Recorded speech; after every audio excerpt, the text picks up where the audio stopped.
다음은 더불어민주당 비례대표 출신 박경미 의원 질의하십시오. 네, 존경하는 최계호 의원께서 방금 그 김태우를 공무상 기밀 누설로 고발한 것과 관련해서 그게 그 문서들이 진실인 방증이라고 하셨는데요. 정윤의 문건도 공무상 기밀 누설이었죠. 그리고 박관천 경정이 처벌을 받았고요. 그럼 그것도 진실이 담긴 문건이었습니까? 그 내용이 페이크였죠? 네, 네. 네, 그래도 공무상 기밀 누설로 고발당했던 거고요. 이렇게 한 걸음만 들어가면은 그 방금 발언하신 거에 대한 논리적 모순에 부딪히게 됩니다. 자, 오늘 자유한국당은 부처 차원의 블랙리스트가 존재한다고 주장하면서 국정조사까지 언급하셨는데 사실 블랙리스트는 이명박근혜 정부의 전매 특허죠. 우병우 민정수석 당시에 과학기술인 모임인 과총회원의 정치적 성향까지 조사했고요. 이명박 정부에서는 국가인권위 조사관들의 성향을 분류해서 이 정부와 같이 갈 수 있느냐 없느냐 하면서 명단을 사무총장에 넘겼습니다. 그런 게 바로 블랙리스트입니다. 오늘 하루 종일 논란이 되고 있는 그 김태부의 환경부 자료요. 제가 이거 처음 봤을 때 이 문서 이렇게 생각했습니다. 네이버 검색하면 몇 시간이면 만들 수 있겠다. 근데 알고 보니까 몇 시간이 걸리지도 않네요. 이 문서의 내용은 공공기관 경영정보 공개 시스템 알리오에 다 공개되어 있는 것들입니다. 대한민국 국회에서 섣달 금요일날 하루 종일 블랙리스트라고 떠든 게 실제는 알리오를 통해 입수 가능한 정보를 옮겨온 것에 지나지 않는다는 거. 이거 블랙리스트가 아니라 블랙코미디입니다.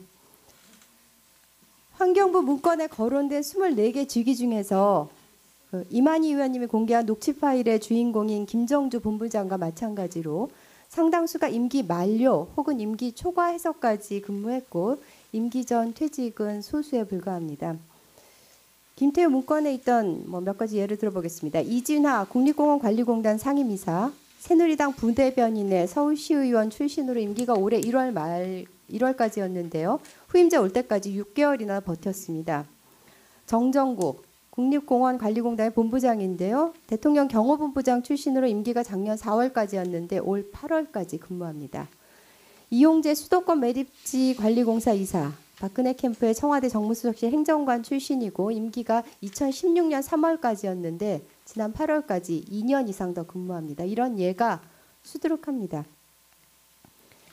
이명박근혜 정부에서 블랙리스트를 만들어서 찍어내기 했다고 문재인 정부도 그럴 거라고 섣부른 일반화의 오류를 범해서는 안 됩니다. 이명박 정부 시절의 불편한 발언들 좀 소환해 보겠습니다. 이명박 정부 출범 직후 당시 한나라당 안상수 대표가 이렇게 위협했습니다. 국정의 발목을 잡고 개혁을 방해하고 있는 김대중 노무현 추종 세력들은 그리고 중략 그 자리에서 사퇴하는 것이 옳다. 유인천 문체부 장관은 이렇게 언급합니다.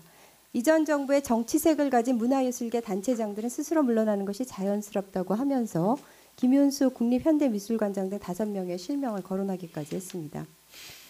2008년 4월이요. 교과부와 지식경제부는 출연연구기관의 기관장 일괄 사표를 요구했습니다. 보건복지부는 국민연금공단 이사장, 심평원 원장과 같이 주요 공공기관장들이 일괄 사표를 제출했는데 전원 수리하게 되죠. 심재철 당시 한나라당 원내 수석부대표는 이렇게 말합니다. 노무현 대통령과 코드가 맞아 취임한 사람이 임기를 구실로 자리를 지키겠다는 궤변을 늘어놓는 건 최소한의 양심도 없는 추한 모습이다. 그러면서 기관장들 사퇴를 요구합니다. 그러면은 문재인 정부는 어떻습니까? 박근혜 정부에서 임명된 황찬현 감사원장은 물론 이성호 국가인권위원장도 임기를 보장했습니다. 심지어 이철성 경찰청장도 정년퇴직 마칠 수 있도록 보장을 해주었고요. 이주열 한국은행 총재는 연임되었고요. 이렇게 중요한 포스트에 있던 분들이 다 임기 보장 연임됐습니다. 그런 전력을 가진 그 자유한국당이 공명정대하고 투명하게 진행되고 있는 문재인 정부의 인사에 대해서 코치할 위치에 있지 않은 겁니다. 이와 관련해서 조국 수석의 그 소회를 좀 듣고 싶습니다. 이상입니다. 예, 너무 정확한 말씀해 주셔서 감사드리고요. 지금 블랙리스트나 민간인 사찰을 통해서 특정 인물을 찍어냈다는 자체가 애초에 상상한 적이 없고 집행한 적도 역시 없습니다. 네. 박경미 의원 수고하셨습니다. 다음은 자유한국당 경북 김천시 출신 송언석 위원 질의하십시오. 예, 김태우 특감 반원이 첩보 보고한 내용에 보면은 과학기술 분야 인사 관련 동향도 있고요. 또 최근에 이번 정부 들어서 과학기술계 인사에 대한 찍어내기가 굉장히 교묘하게 이루어지고 있다. 카이스트 총장인 신성철 전 디지스터 총장이었죠. 직무정지 요청을 했고 대구지검에서 수사 또 감사가 계속되고 있습니다. 이게 욕하면서 담는다고 말이죠. 과거 정부 했던 거를 다 적폐라고 하면서 과거 정부 사람들 전부 수사하고 감사하고 조사해서 다 사법 판단을 받고 있는 그런 상황에서 이번 정부에서도 그대로 지금 따라하고 있다. 그러면 역시 똑같은 적폐청산으로 똑같은 상황이 올 수가 있다라고 하는 점을 경고를 해둡니다. PPT 좀 틀어주세요. 다음. 지금 KTNG 관련해 가지고요, 여러 가지 말들이 있는데 한마디로 정부는 KTNG에 지분이 일전 한 푼 없습니다. 그러니까 정부가 국가가 직접 KTNG에 개입하는 것은 절대로 있을 수가 없고 할 수가 없는 거예요. 부당한 권력적 개입 외에는 없습니다. 있을 수가 없습니다. 기업은행이 7.8% 정도를 가지고 있는 것으로 나타났고 최근 자료는 6.93%라는 자료도 있습니다. 국민연금이 9.09%로 제일 대주주예요. 그래서 정부는 51%를 가지고 있는 기업은행을 통해서 KTNG의 의사결정에 관여하겠다라고 하는 그런 강한 욕구를 유인을 가지고 있는 겁니다. 이것도 기업은행의 자율적인 경영 활동을 침해하는 내용입니다. 다음 페이지. 사회이사도 마찬가지입니다. 똑같은 방안에서 대응 방안을 해서 주주 제한권이라든지 집중 투표제 이런 것들이 나옵니다. 그다음 보겠습니다. 기획재정부는 경영 현황을 파악하기 위해서 기업은행 등의 문의한 내용을 정리한 거라고 얘기를 했어요. 그런데 잘 보시면 지금 자료가요. 이게 경영 현황을 보기 위한 서류 열람 그런 내용이 아닙니다. 어떻게 기획재정부가 나서가지고 민간기업인 KTNG의 대표이사 선임 관련 동향 및 대응 방안 밑에 보시면 대응 방안에 정부가 직접 개입하는 건 어렵다. 이건 다 압니다. 삼척 동자도 알고 있고요. 기획재정부에서는 오래전부터 알고 있는 사실이에요. 그럼에도 불구하고 기업은행의 주주권을 행사해서 사추위, 사장추천위원회의 위원 명단이나 이런 걸 공개를 해라 해서 이걸 한번 정부가 어떻게 해보겠다는 겁니다. 그 밑에 보시면은 외국인 주주 54%입니다. 여기에 외부인사 CEO 영입이 필요하다. 이런 거를 설득하겠다. 그런데 이게 다 기획된 대로 실행이 됐습니다. 2018년 1월 23일 사장 선임 절차에 이의 제기를 합니다. 기업은행에서. 그래가지고 공모기한이 짧고 후보 자격 기준도 문제가 있다 해서 이 부분에 대해서 이의 제기를 하고 이 실행을 하는 거예요. 이 의도가 굉장히 문제가 된다는 겁니다. 왜 국가가 일전 한 푼 주식도 없는 국가가 나서가지고 민간 기업에 대해서 사장 선임 과정에 개입을 하느냐. 이게 곧 국가 만능주의가 문제가 되는 겁니다. 국민연금을 지금 이용해서 스튜어드십 코드 지금 얘기를 하고 있는데 마찬가지입니다. 국민연금은 대한민국의 거의 모든 기업의 주식을 갖고 있어요.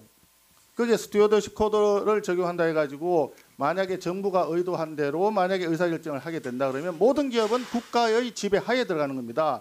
기업에 대한 정부의 국유화 내지는 국영화가 이루어지는 거예요. 그런 의도가 문제가 있고 이 자료를 만든 기획재정부에서는 자기들이 원하는 것이 아니라 청와대에서 이런 걸 얘기했기 때문에 어쩔 수 없이 만들었다라고 얘기를 하고 있는 겁니다. 왜 정부가 나서서 민간기업의 의사결정, 특히 CEO를 선임하는 사장을 선임하는 가장 중요한 그런 의사결정에 국가가 개입을 하려고 하냐 말이에요.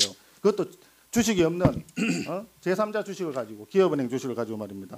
그 다음 페이지 보시면 지금 요거는 두 번째 내용이죠. 지금 국고채 발행과 관련한 부분인데 국고채를 조기에 상환을 하게 돼 있는 게 세수가 남아돌 때는 예약돼 있는 국고채도 발행을 안 하는 것이 그동안의 관례입니다. 그리고 발행돼 있는 국가 채무에 대해서 국고채에 대해서 조기 상환을 하고 있습니다. 그렇게 해왔는데 1조를 조기 상환하겠다니까 이걸 하루 전에 갑자기 의견을 바꿔가지고 취소를 합니다. 그러면 이게 기관 그 투자자들은 1조를 상환하기 위해서 준비를 했다가 굉장히 큰 손실을 입게 되는 거예요. 이게 뭐냐? 국가가 나서가지고 시장을 완전히 무시하고 독선적으로 국가가 개입해가지고 나서는 거, 시장에 개입하는 겁니다. 이런 굉장히 잘못된 걸 하고 있기 때문에 이게 문제 제기를 하고 있는 겁니다. 왜 이런 거를 청와대에서는 지키고 있느냐 말이에요. 기획재정원이 이게 잘못됐다는 걸 다 알고 있습니다. 반대를 했어요. 반대를 했음에도 불구하고 청와대에서 계속 밀어붙이니까 어쩔 수 없이 시행을 했다는 겁니다. 그게 한 가지 더 있지 않습니까? 국채를 4조에서 8조 7조까지 더 추가로 발행했다는 거예요. 작년, 금년 세수가 20조 이상이 남습니다. 민간은 다 주고하고 있는데 국가만 세수 호황을 보이고 있어요. 세수 국면이에요. 그런데 무슨 돈이 부족하다고 국고채를 4조에서 8조 7조까지 더 추가로 발행하냐 말입니다. 그런 의사결정은 기획재정에서 할 수가 없습니다. 왜냐? 안 되는 걸 알기 때문에. 실제로 청와대에서 지시를 하니까 어쩔 수 없이 따라 나섰다가 문제가 발생하는 거 아니에요. 그런 거를 마침 어떻게 또 그 사무관 내부 고발자가 있어가지고 그 사무관이 그런 자료를 또 이제 공개를 하니까 이게 그나마 국민들이 조금이라도 진실을 알게 된 거지. 안 그랬으면 이게 다 협의됐을 거 아니에요. 정말 정부는 그렇게 하면 안 됩니다. 국가가 모든 걸 다 책임을 가졌다고 국가 개입 우선지 맞는지 정말 문제가 많은 거예요. 자, 송 의원님 이제 마무리하시고요. 의원님, 답변하십시오. 그 사무관이 어느 단계에서 그런 작업에 참여했고 이렇게 어떤 동기로 밖에다 누설했는지 모르겠는데 지금 제가 알기로는 의원님 말씀하신 마지막 부분에 결국은 기재부가 그렇게 하지 않은 것으로 압니다마는 그 사무관이 지금 누설한 내용하고 달리 했습니다. 기재부가. 그러니까 어느 검토 단계에서 그 사무관이 관심을 갖고 참여했다가 어디다가 누설했는지 저는 잘 모릅니다. 이거 한번 기재부에 한번 확인해 보시면 사실관계가 좀 다를 겁니다. 그리고 네. 아까도 제가 설명드렸습니다마는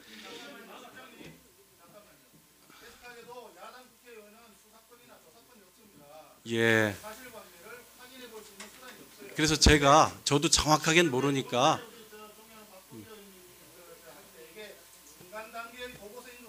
예. 그래서 아마 요 사무관도 그래서 제가 아마 저도 추측입니다. 이 사무관이 어느 단계에서 했는지 모르겠지만 최종적으로 이분이 밖에다가 누설한 내용과 다르게 진행된 걸로 제가 알고 있고요, 의원님.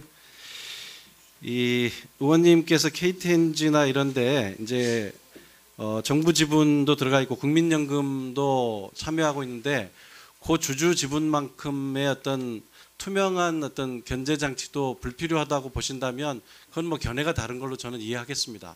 저는 근데 예. 사장을 바꾸려고 한 적이 없다는 거죠. 예.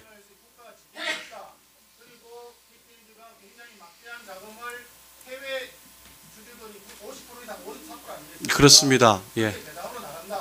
이런 문제의식에 대해서는 그거는 정부가 솔직하게 지금 우리는 할 수 없으니 국회하고 어떻게 상의를 해봅시다라고 안을 만들어 와서 상의를 해야 예. 돼요. 아니 그래서 제가 부탁 이 페이퍼를 만들어서 했을 때는 그게 이 시점 이전이잖아요. 아닙니다. 의원님 아까 그래서 이거는 물밑에서 진행된 일이 하나도 없습니다, 의원님. 이것은 내부 문건을 특정 언론에다 유출하는 것 자체는 정말 그것이 어느 정도 가치가 있던 간의 문제라고 생각합니다. 다만 이런 셀프 연임을 제도적으로 견제해보고자 하는 것은 기재부가 됐든 금융위가 됐든 제가 알기로는 뭐 비밀리에 진행한 일이 아닙니다. 어딜요? 의원님,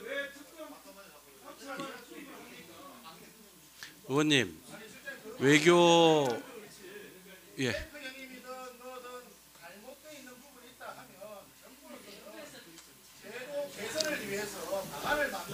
그게 이 예. 여기에 나와 있듯이 정부가 나서가지고 주주권을 어떻게 행사하느냐, 기업은행이라고 하는 제3자를 통해서 사기업이 KTNG에 사정을 어떻게 해보겠다. 또 외국인 주주한테 외부인사 CEO가 필요하다. 이렇게 기획서를 만들고 이게 실행이